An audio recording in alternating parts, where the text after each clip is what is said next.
नमस्कार, मी लतिका। आज मी तुम्हाला झटपट असं हिरवं वाटण बनवून सुरमई फ्राय बनवून दाखवणार आहे। त्यासाठी बघा 4 तुकडे सुरमईचे घेतलेले आहेत। ह्याला काय करायचं आपल्याला, पहिला अर्धा लिंबाचा रस लावून घ्यायचा। थोडं तुम्ही वाटणमध्ये जरी टाकलं ना लिंबाचा रस तरी पण चालेल। अशा पद्धतीने सगळ्या साईडून लावून घ्यायचा। ह्या साईडून पण आपण थोडंसं टाकूया आणि कमीत कमी ना ह्याला एक 10 ते 15 मिनिटं जरी ठेवलं तरी चालतं किंवा अर्धा तास आपण ठेवलं तरी पण चालेल। वाटण बनवायसाठी साहित्य बघा, कोथिंबीर घेतलेली आहे, देठा सकाळी घेतलेले आहे, थोडासा पुदिना घेतलेला आहे। हा जर तुम्हाला टाकायचा असेल तर टाकू शकता, नाही टाकला तरी चालेल। 5 हिरव्या मिरच्या घेतलेल्या आहेत, ह्या तिखटवाल्या आहेत। लसूण घेतलेला आहे 8 पाकळ्या आणि अर्धा इंच आलं बघा तुकडं पातळ करून घेतलेलं आहे। मिक्सरचं भांडं घेतलेलं आहे, त्याच्यामध्ये कोथिंबीर टाकून घेऊया, पुदिना, हिरवी मिरची, लसूण आणि आलं। आता तुम्हाला मी ह्यात सांगते, मी ह्याच्यामध्ये लिंबाचा रस लावलेला आहे सुरमईला। तर तुम्ही कोकम आगळ, कोकम भिजवून त्याचं पाणी जरी लावलं तरी चालेल किंवा ह्याच्यामध्ये जरी टाकलं तरी चालेल। हे पण आपण कसं बारीक केलं की आपण लावून घेणार आहे। मिक्सरला बघा मी बारीक करून घेतलेलं आहे। आता हे आपण काढून घेऊया एका भांड्यामध्ये। काढून घेतलेलं आहे बघा वाटण, त्याच्यामध्ये टाकायचं आपल्याला मीठ। आता लिंबाबरोबर जरी तुम्ही मीठ लावलं तरी पण चालतं। लिंबूट लावलं ना त्या टायमाला आपण थोडंसं मीठ जरी लावलं ना मच्छीला तरी पण चालतं। तसं चांगलं मिक्स करून घेऊया। लिंबू लावलेलं बघा 15 मिनटं झालेले आहेत। आता जेव्हा आपण हे वाटण लावून घेऊया, दोन्ही साईडनं बघा मस्त असं लावून घेतलेलं आहे।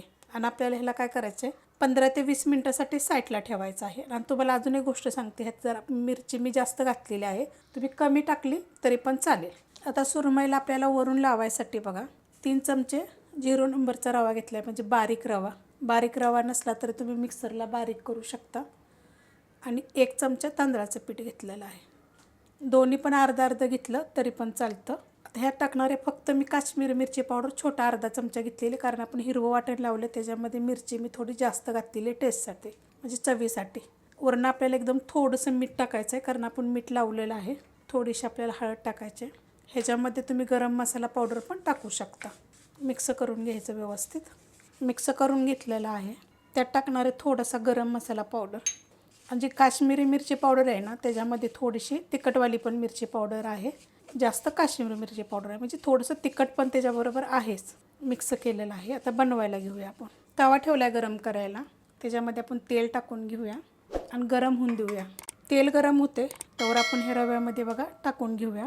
असं दाबून दाबून घ्यायचं दोन्ही साईडून चांगलं व्यवस्थित, वरून पण असं हातानं लावून घ्यायचं, म्हणजे हे निघत नाही अशा पद्धतीने। आणि बाकीचं कसं आपण करताना थोडं तरी रवा साईडला निघतोच, बारीक असला तरी निघतो, मोठा असला तरी निघतो। जर मोठा असेल तर थोडा मिक्सरला बारीक करून तुम्ही केलं तरी चालेल। असं झाडायचं आणि ठेवून घेऊया। तेल बघा चांगलं गरम झालेलं आहे, गॅस आहे बारीक, कारण गरम झालं की मी बारीक केलं होतं। आणि हे जे तेल आहे ना कधी पण असं साईडनं फिरवून घ्यायचं बघा, असं हे असं पद्धतीमध्ये, म्हणजे आपण जेव्हा मच्छी ठेवतो ना सगळीकडं तर त्या टायमाला हे सगळीकडं पसरलं जातं। गॅस मिडियमच आहे।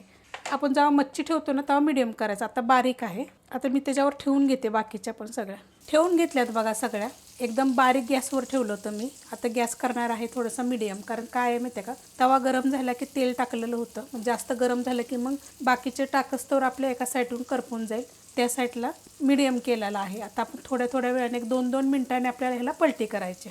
पलटी करून घेऊया बघा, मस्त असं भाजलेलं आहे, कारण जेवढं तुम्ही बारीक गॅसवर भाजाल का नाही तेवढं मस्त असं भाजलं जातात। आपण ही एकदा थोडंसं एक मिनिटभर बघा आपल्याला ह्याला मिडियम गॅसवर भाजून घ्यायचं, नंतर एकदम बारीक गॅस करायचा, म्हणजे असं खरपूस चांगलं भाजलं जातं बघा। आता 1 मिनिटानंतर मी काय करणार आहे, गॅस करणार आहे बारीक, कारण हा मोठ्या बर्नेलचा गॅस असल्यामुळे ही तुम्हाला मी सांगते बारीक मोठा।